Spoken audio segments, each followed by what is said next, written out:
ರಾಷ್ಟ್ರೀಕೃತ ಬ್ಯಾಂಕುಗಳು ರೈತರಿಗೆ ಸಿಬಿಲ್ ಕೇಳಿದರೆ ಸಂಸದ ಕಚೇರಿಗೆ ಮಾಹಿತಿ ತಿಳಿಸಿ ಕೂಡಲೇ ಸಂಬಂಧಪಟ್ಟ ಬ್ಯಾಂಕ್ ಅಧಿಕಾರಿಯ ಮೇಲೆ ಶಿಸ್ತುಬದ್ಧ ಕ್ರಮ ಕೈಗೊಳ್ಳಲಾಗುವುದು ಎಂದು ಕೇಂದ್ರ ಸಚಿವ ಪ್ರಹ್ಲಾದ ಜೋಶಿ ಹೇಳಿದರು.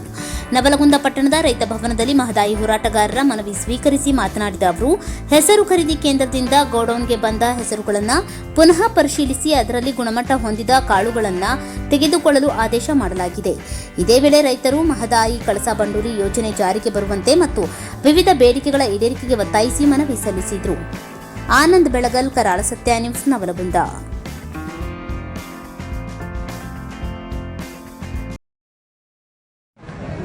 ಪರಿಹಾರಗಳನ್ನು ಕೊಡುವುದು ಒಂದೇ ಎರಡೇ. ರೈತ ಕುಲ ಸಂಪೂರ್ಣವಾಗಿ ಈ ಕೇಂದ್ರ ರಾಜ್ಯ ಸರ್ಕಾರ ಹೇಳಿ ಮಂತ್ರಿಗಳಿಂದ ಹೇಳಿ ಪ್ರತಿನಿಧಿಗಳಿಂದ ಸತ್ಯಾನಾಶ ಆಗಿ ಹೊರಟಿದೆ. ದಯಮಾಡಿ ಈಗೂ ಕೂಡ ಎತ್ತೆತ್ತುಕೊಂಡು ಈ ರೈತ ಕುಲದ ಉಳಿವಿಗಾಗಿ ಪ್ರತಿಜ್ಞೆ ಮಾಡಬೇಕು. ಏನ್ ಮಾಡಿದ್ರಿ? ಏನಿಲ್ಲ. ಒಂದು ನೀರಿಂದಿಲ್ಲ, ಒಂದು ಬ್ಯಾಂಕಿಂದಿಲ್ಲ, ಒಂದು ಹೆಸರಿಂದು ಓದುದು ಹೊಳೆ ಬರ್ತಾವ. ಆಮೇಲೆ ಒಬ್ಬರು ಡಿವೈ ಉಪ್ಪಾರ ಅಂತಕ್ಕವ್ರು 2100 ಕೋಟಿ ಕೆಲಸ ಮಾಡ್ಯಾರ. ಒಂದು ಕಾಲುವೆಗಳಿಲ್ಲ. ಸನ್ಮಾನ್ಯ ಶಾಸಕರು ಕೇಳಿದ್ವಿ, ನೀವಿಬ್ಬರಿಗೂ ಒಂದು ಕೂಡ ಅಂದ್ವಿ. ಆಮೇಲೆ 18ನೇ ಇಸ್ವಿ ಒಳಗ ಸರ್ವ ಪಕ್ಷಗಳ ಸಭೆ ಕರಿ ಅಂದ್ವಿ. ಎಲ್ಲವುಗಳನ್ನು ಮಾಡಿದ್ರು ಕೂಡ ನಕಾರಾತ್ಮಕವಾಗಿದ್ದೀರಿ.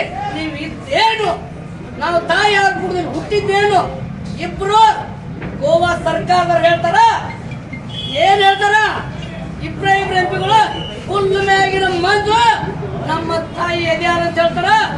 ಇಲ್ಲಿ ಹೋರಾಟಗಾರ ಬಂಡಾಯಿದವರು ಸತ್ವಿ, ಜೈಲಿಗೆ ಹೋದ್ವಿ ನಿಮ್ಮ ತಪ್ಪಿನಿಂದ. ಅನೇಕರು ಸತ್ತಾರ.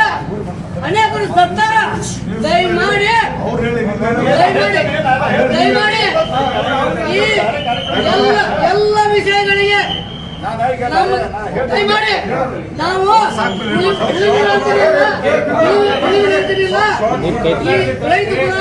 ಸಾಯುವ ಅಂಚಿನಲ್ಲಿದೆ. ದಯಮಾಡಿ ನೀವೇನು ಸನ್ಮಾನ್ಯ ಶಾಸಕರು ನೀವು ಏನ್ ನಿಲುವು ಇಟ್ಕೊಂತೀರಿ, ಈ ರೈತ ಕುಲದ ಉಳಿವಾಗಿ ಏನ್ ಮಾಡ್ತೀರಿ, ಎಲ್ಲರ ಸಮಕ್ಷಮ ಗಡುವು ಹಾಕೊಂಡು ಹೇಳ್ಬೇಕು. ಆ ಗಡುವಿನ ನಂತರ ಏನೇ ಇದ್ರು ಮಾನ್ಯ ಆರಕ್ಷಕ ಇಲಾಖೆಯವ್ರಿಗೆ ಹೇಳ್ತೇವೆ, ಆ ಗಡುವಿನೊಳಗೆ ಆಗ್ಲೇಬೇಕು. ಆಗದೆ ಇದ್ರೆ ನಿಮ್ಗೆ ಧಿಕ್ಕಾರ ಮಾಡ್ತೇವೆ ಅಂತಕ್ಕಂಥ ಮಾತು ಕೂಡ ನಾವು ಹೇಳಿ ಆ ಮುಂದೆ ನಿಮ್ಗೆ ಉದಾಹರಣೆ ಮಾಡ್ತೇವೆ. ನೀವು ರಕ್ಷಣೆ ಕೊಡ್ಬೇಕು ಅಂದ್ರೆ ಅವ್ರ ಕೈ ನಾವು ಹೋಗ್ಬೇಕು, ನಮ್ಮ ಕೈ ಅವ್ರು ಹೋಗ್ಬೇಕಂತಕ್ಕಂಥ ಪ್ರತಿಜ್ಞೆ ಮಾಡಿ ಈ ಬಂಡಾರದ ಬಗ್ಗೆ ಹೇಳಿ ಮತ್ತೊಮ್ಮೆ ನಾವು ಈಗೂ ಕೂಡ ಇಲಾಖೆಯವ್ರ ಮೇಲೆ ಸಹಕರಿಸ್ಕೊಂತೀವಿ. ಮಾನ್ಯ ಏನ್ ನಮ್ಮ ಸಹೋದರ ಬಂದಿರಿ, ನಿಜವಾಗಿ ರೈತ ಕಲ ಉಳಿಬೇಕಂತಿದ್ರ ಜೋಶಿ ಸಾಹೇಬ್ರ ಮತ್ತೊಮ್ಮೆ ಹೇಳ್ತೀನಿ, ಯಾವುದೇ ಸ್ಥಿತಿ ಒಳಗ ಇದಕ್ಕೆ ನಿಲುವು ತಗೊಳ್ಳೋದ ಉಳಿಗಾಲಿಲ್ಲ, ನಮಗೂ ಇಲ್ಲ ನಿಮಗೂ ಇಲ್ಲ ಅಂತ ಹೇಳಿ